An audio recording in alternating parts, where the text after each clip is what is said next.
Hello everyone and welcome back to INCC channel. I hope you guys are doing well. तो आपने देखा होगा कोमल ने लास्ट वीडियो अकेले बनाई है because she is not well and she is at her home, she is resting up. और हम लोग कुछ वीडियो साथ में इसलिए भी नहीं बना पाते हैं क्योंकि हमारा शेड्यूल ऐसा चलता है। आप लोगों को पता है नर्सिंग ऑफिसर्स का ऐसे मॉर्निंग इवनिंग नाइट शिफ्ट चल रही होती है। तो जब मेरी नाइट लगती है उसके बाद फिर उसकी नाइट लगती है, तो ऐसे ही चलता रहता है। फिर नाइट ऑफ्स होते हैं तो उनमें तो मिलना पॉसिबल नहीं है। तो अब इट्स 23 टुडे और 11 सितंबर को आपका एग्ज़ाम है। हार्डली 17 डेज़ ही बचे हैं। तो कैसी चल रही है आप लोगों की तैयारी? आई होप बहुत ज़ोरों शोरों से चल रही होगी। बहुत क्वेश्चंस होंगे मन में कि पता नहीं इतनी मेहनत करने के बाद भी एग्ज़ाम क्लियर होगा या नहीं, किस टाइप के क्वेश्चंस आएंगे, इमेज बेस्ड आएंगे, कंसेप्ट बेस्ड आएंगे या डायरेक्ट क्वेश्चंस होंगे, कौन सी शिफ्ट में एग्ज़ाम होगा आपका। और ऐसा भी लग रहा होगा कि हम इतना सारा तो घोट के पी रहे हैं पर क्या पता ये याद रहेगा या नहीं। पर पढ़ने का फ़ायदा ज़रूर होता है, वो आपको अभी पता नहीं चलेगा। जब आप एग्ज़ाम दे रहे होगे ना, एग्ज़ाम के सामने बैठे होगे और जब क्वेश्चंस आएंगे आपके सामने तो आपको पता लगेगा हाँ ये पढ़ रखा है। और आपका अनकॉन्शियस माइंड जो है वो अल्टीमेटली उस ऑप्शन की तरफ अपने आप ही चला जाएगा। तो इसलिए आपको इतना टेंशन या स्ट्रेस लेने की ज़रूरत नहीं है। जितना ज़्यादा आप स्ट्रेस लोगे उतना आप पढ़ कम पाओगे। तो अभी क्योंकि एग्ज़ाम आ गया है, क्योंकि आपका टाइम है अपनी ड्रीम्स को पूरा करने का जो इस एग्ज़ाम से हो सकती है। बहुतों की कुछ की बेसिक नीड्स भी इस पे टिकी हुई हैं, क्योंकि कोई भी इंसान प्राइवेट नहीं करना चाहता। जो लोग प्राइवेट में काम भी कर रहे होंगे उन्हें भी पता है कि ये कितना डिफ़िकल्ट है। प्राइवेट में काम करके हम सबको सबक मिला है कि हमने कितना काम किया है और हमें पे कितना मिला है। कितना अंडर एस्टिमेट करते हैं वो लोग हमारे प्रोफेशन को। नर्सिंग ऑफिसर से काम पूरा लेते हैं पर पे उतनी नहीं होती। अब ऐसे बोलते हैं कि एम्स में तो बहुत काम है, उसमें मत जाओ, बहुत ज़्यादा बर्डन है। पर मैं खुद अब वहाँ पे काम कर रही हूँ, तो काम करने से तो हम बच नहीं रहे हैं ना। काम तो हम प्राइवेट में भी कर रहे हैं, काम से कोई बचना नहीं चाहता, पर एटलीस्ट हमें वहाँ पर उतना पे मिल रहा है। अगर जब वो सैलरी आपके अकाउंट में आती है ना, तो आप वो सारी दिक्कत परेशानियाँ भूल जाते हो। जब आपकी नीड्स पूरी हो रही होती हैं तो वो दिक्कत परेशानी फुल मंथ की याद नहीं रहती। अल्टीमेटली हमें क्या चाहिए एट द एंड? वही सैलरी।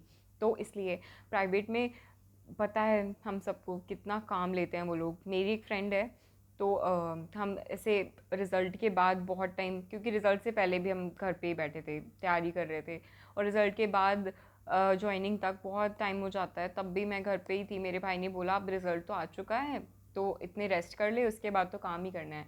तो पर मेरी फ्रेंड बोल रही थी कि उसे ज्वाइन करना है, इतने टाइम वो खाली नहीं बैठ सकती है। उसने ज्वाइन कर लिया प्राइवेट हॉस्पिटल और एक ही मंथ में छोड़ दिया, क्योंकि इतना काम लग गया था। उसने कभी प्राइवेट काम मतलब कॉलेज के बाद काम किया नहीं, तो वो पता चल गया। जिन लोगों को जो बिल्कुल ही काम नहीं करके जाएंगे उनको लगेगा बहुत काम है, पर जिन्होंने प्राइवेट में काम कर रखा है वो समझेंगे कि इतना भी काम नहीं है जितना प्राइवेट में होता है। वो सब रही एक साइड की बात। अब ये देखते हैं कि आपकी तैयारी कैसी चल रही है। इतना स्ट्रेस नहीं लेना है, अच्छे से सोना है। और अभी तो अपना जी जान लगा देना है। सबकी जैसे कोमल ने बताया था सबकी स्ट्रैटेजीज़ अलग होती हैं, तो अपने हिसाब से पढ़िए। कुछ करंट अफेयर्स भी आप लोग देख सकते हैं। मंकी पॉक्स अब इतना चल रहा है और कॉमनवेल्थ गेम अभी चला था, तो उसके विनर्स आप देख सकते हैं, इंडियन विनर्स। तो ये सब है। और मोटिवेशन, अगर आपका लेवल ऑफ मोटिवेशन कम हो रहा है तो वो सारी ड्रीम्स याद रखिए। सबके घर पे प्रॉब्लम्स होती हैं, आपके घर पे भी होंगी। आपको लग रहा होगा इतने गेस्ट आते हैं घर पे, इतना डिस्टर्बेंस है, अच्छे से एनवायरनमेंट नहीं मिल रहा है। पर जिनको भूख होती है और जिनको मोटिवेशन लेवल बहुत अच्छा होता है, जिनको चाहिए ही होता है, बहुत ज़िद होती है, वो लोग अपना रास्ता खुद बना लेते हैं, ढूंढ ही लेते हैं। आपको मैं अपनी एक फ्रेंड की स्टोरी बताना चाहूँगी। उसका नाम तो मैं रिवील नहीं करूँगी। मेरी बहुत अच्छी फ्रेंड है, कॉलेज मेट है। लास्ट ईयर उसने मेरे साथ नॉर्सेट दिया था और बहुत ही मेहनत करी थी उसने भी मेरी जितनी। पर हमें नहीं पता होता क्या डेफिशिएंसी रह जाती है, या फिर उस जिस टाइम हम एग्ज़ाम दे रहे होते हैं क्या माइंड सेट होता है। तो उस टाइम पे उसका और मेरा जो शिफ्ट थी वो भी अलग थी एग्ज़ाम की। तो उसने एग्ज़ाम दिया, वो ऑलरेडी इतनी डरी हुई थी, उसको लग ही रहा था एग्ज़ाम देने से कि उसका क्लियर नहीं होगा, और उसका सच में क्लियर नहीं हुआ। पर उसने हथियार नहीं डाले। वो स्टार्टिंग के डेज़ में बहुत लो थी, पर उसके बाद उसको लगा कि नहीं, 1 साल और अभी मेहनत मैं कर सकती हूँ और उसको करनी है। तो इसलिए अगर नहीं भी हुआ तो इट्स ओके। हमें रिज़ल्ट को देखते हुए अपनी नहीं मेहनत नहीं करनी होती कि रिज़ल्ट हमारा क्या होगा। सिर्फ मेहनत करनी है और भगवान जी सब देखते हैं। जो मेहनत करते हैं उसको रिज़ल्ट ज़रूर देते हैं। किसी को पहले दे देते हैं, किसी को कुछ बाद में दे देते हैं। और हमें किसी को देख के जेलस भी नहीं होना है। सबके लिए पॉजिटिव ही सोचना है, सिर्फ और सिर्फ पॉजिटिव सोचना है इस टाइम पे। नेगेटिव लोगों को भी दूर रखें अपने आप से। जो लोग आपको देख के बोलते होंगे अरे ये कितना पढ़ती रहती है। कुछ लोग ऐसे भी टॉन्ट मारेंगे कि इतना पढ़ने से सिलेक्शन नहीं होता, जो इंटेलिजेंट लोग होते हैं वो तो कम पढ़ते हैं। पर हमें पता है कि कितना कंपटीशन है, कितने लोग बैठेंगे और कितनी पढ़ाई की ज़रूरत है। नॉर्सेट इतना भी कुछ इजी लेवल का एग्ज़ाम नहीं आता और इतना भी कुछ हार्डेस्ट एग्ज़ाम नहीं है जो हम क्लियर नहीं कर सकते। पता है, मैंने जब बीएससी नर्सिंग के लिए भी एंट्रेंस एग्ज़ाम होते हैं गवर्नमेंट में, ये पता है। मैंने गवर्नमेंट एग्ज़ाम पहले, सबसे पहले तो हम सब लोग जो भी नर्सिंग में आए हुए हैं उन्होंने नीट एग्ज़ाम दिया है। नीट एग्ज़ाम देकर क्या पता चल गया कि ये तो बहुत हार्ड है, शायद हमारे बस की नहीं है उसके लिए। पर नीट एग्ज़ाम के लिए हमें पता है ना, 4-4 5-5 साल भी लोग कोचिंग लेते हैं, उनका भी क्लियर नहीं होता। तो फिर उसके बाद सोचा नर्सिंग पे आ जाते हैं। नर्सिंग के भी एंट्रेंस एग्ज़ाम दिए, वो भी एक भी क्लियर नहीं हुआ। फिर मैंने पर्सनली खुद प्राइवेट से नर्सिंग करी, अपनी बीएससी नर्सिंग करी मैक्स से। तो मुझे लगता था कि पता नहीं ये कैसा होता है कि मेरा तो आज तक कोई भी एग्ज़ाम क्लियर ही नहीं हुआ।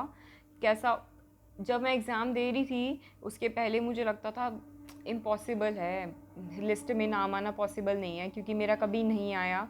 एक बार आया था, उसमें भी मेरा सिलेक्शन नहीं हो पाया क्योंकि मैंने ओबीसी से भरा था और ओबीसी तब नहीं चल रहा था हमारा। तो ओबीसी, फिर मैं जनरल कैटेगरी में चली गई थी और जनरल कैटेगरी की पहले हो चुकी थी काउंसलिंग। तो इतना बुरा हुआ था मेरे साथ। राजकुमारी अमृत कौर में सिलेक्शन हो गया था ओबीसी में, और ओबीसी की जो काउंसलिंग थी वो बाद में थी। जनरल की सीट्स भर चुकी थी, तो I was in waiting then, तो नहीं हुआ था वहाँ पर। तो मुझे लगता था कि पता नहीं कैसा होता है किसी गवर्नमेंट एग्ज़ाम में नंबर आ जाना, पता नहीं कैसा होता है। जो लोग बोलते हैं हमारे बेटे का तो उसमें भी नंबर आ गया, 3 एग्ज़ाम दिए थे, तीनों में नंबर आ गया। पर हम तो इतने लकी कभी रहे ही नहीं। पर यू नेवर नो, जब आप मेहनत करते हो तो आप लकी अपने आप हो जाते हो। अभी इम्पॉसिबल लग रहा है, जब रिज़ल्ट आ जाएगा ना तो लगेगा जैसे मैं अपना मेहनत वाला पीरियड अभी भूल चुकी हूँ कि मैंने कितनी मेहनत करी थी। ऐसा लगता है अब तो इजीली मिल गया, पर ऐसा कुछ नहीं है। मेरे घर वालों को स्टिल याद है कि मैं कितनी देर पढ़ती थी और कितना लगी रहती थी उसमें। पर हमें ना समवेयर डेफिशिएंसी फील होती रहती है कि यार हमने 100% नहीं दिया है, हम और दे सकते हैं, पर हम दे नहीं रहे हैं। अभी काश हम और देते तो आ जाता। बट यू नेवर नो भगवान ने आपके लिए क्या सोच रखा है। तो ये चीज़ इम्पॉसिबल नहीं है, अभी आपको लग रही है, पर जब एग्ज़ाम में लिस्ट में नाम आएगा ना तो वो हैप्पीनेस बहुत अलग होगी। घर हमें अभी करना है, कब करेंगे।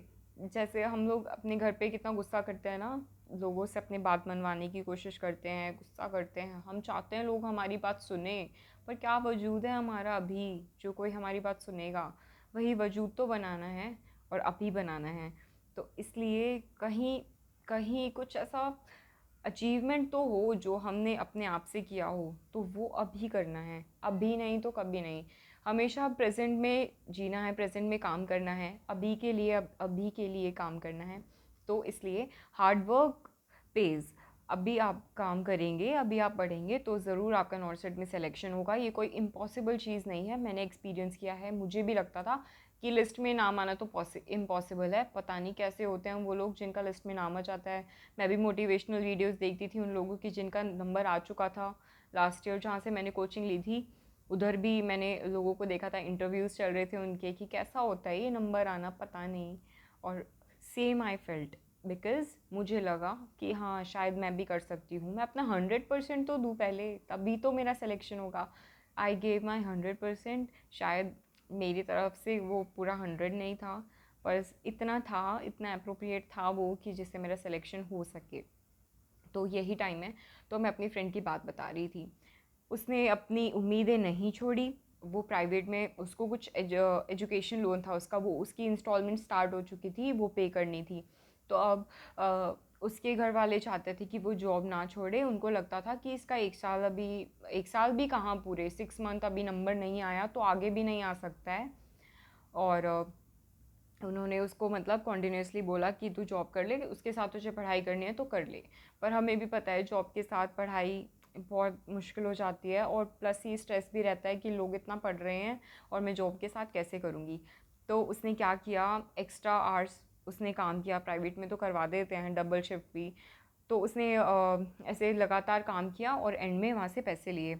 उसने वहाँ पे रिज़ाइन दे दिया, उसने अपने फ़ादर को नहीं बताया। फिर वो एक साथ उसने पैसे लिए, फिर अपने फ़ादर को दिए। उसने उस दिन बताया कि मैंने रिज़ाइन कर दिया है, अब इतने मंथ्स रहते हैं, मेरा एग्ज़ाम आने वाला है, अब इतने में इंस्टॉलमेंट पे हो जाएंगी, तो आप मुझे पढ़ने दो। तो फिर वो भी कुछ नहीं बोले, वो भी मान गए। और फिर उसका अभी सिलेक्शन हुआ है, एक रांची में हुआ है, साइकेट्रिक वो हॉस्पिटल है, उसमें सिलेक्शन हुआ है, और वो भी बहुत अच्छे रैंक के साथ हुआ है। और फिर उसके पापा बहुत इमोशनल हो रहे थे कि चलो उसका नंबर आया। तो उसने इतना, वो लड़की मतलब उस जितनी शायद कोई मेहनत नहीं कर सकता, वो इतनी ज़्यादा मोटिवेटेड थी। अब मैं उसके लिए इतनी कॉन्फिडेंट हूँ, उसका उसमें नंबर आ गया, और अब भी वो मतलब उसका अपॉइंटमेंट लेटर भी आ चुका है, पर एटलीस्ट अब उसके हाथ में एक जॉब है।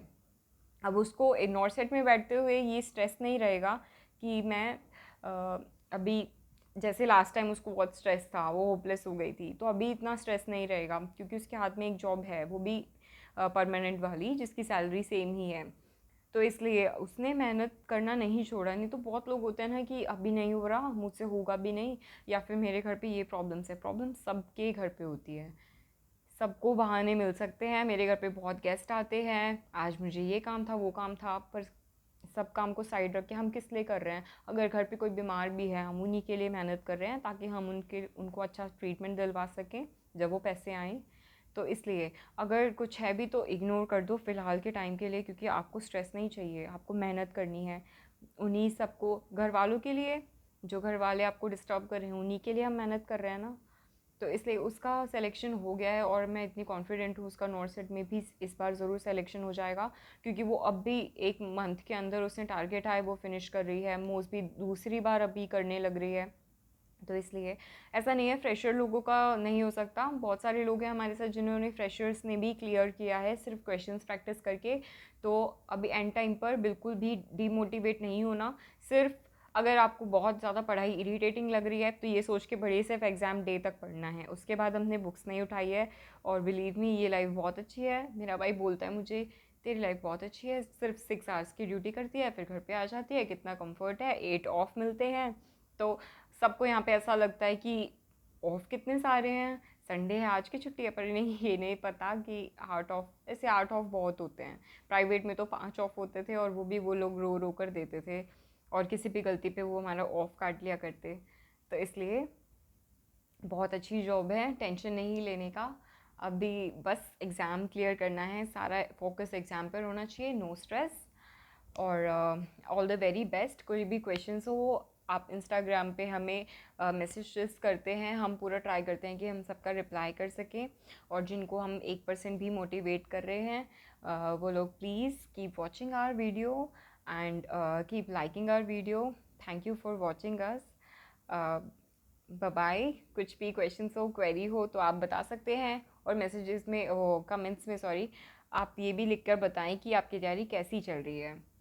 तो होप आप उस दिन बहुत अच्छे से एग्ज़ाम देंगे। All the very best. Bye bye.